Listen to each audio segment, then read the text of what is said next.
The woman had just finished a video call with her husband. Then she got into the car with her boss, Jack. The two were planning to seek some excitement.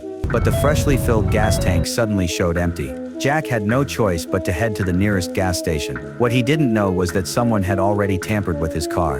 While he was refueling, the woman went into the store to buy a cup of coffee. But when she approached the counter to pay, she found that no one was there.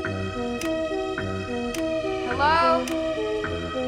She left the money on the counter and prepared to leave. But when she looked up, she saw blood all over the counter.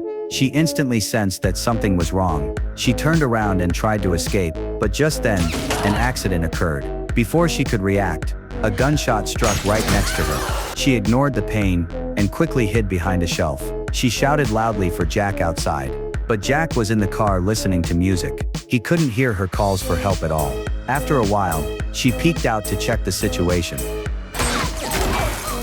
She was terrified, but no matter how loudly she called, Jack still couldn't hear her. She remembered her phone had fallen to the ground, so she carefully crawled toward it. But the killer clearly saw what she was trying to do. He shot and destroyed the phone. She had no choice but to hide behind the shelf again. But just then, the radio on the counter suddenly crackled. She heard someone calling for a store clerk. Hope was instantly rekindled in her heart. She steadied her breath and threw a bag of chips high into the air. While the killer was distracted, she sprang up and grabbed the radio. She quickly explained the situation and begged the person to call the police. But there was no response. At that moment, Jack saw the low fuel warning again. Confused, he got out to take a look. That's when he discovered a hole in the gas tank.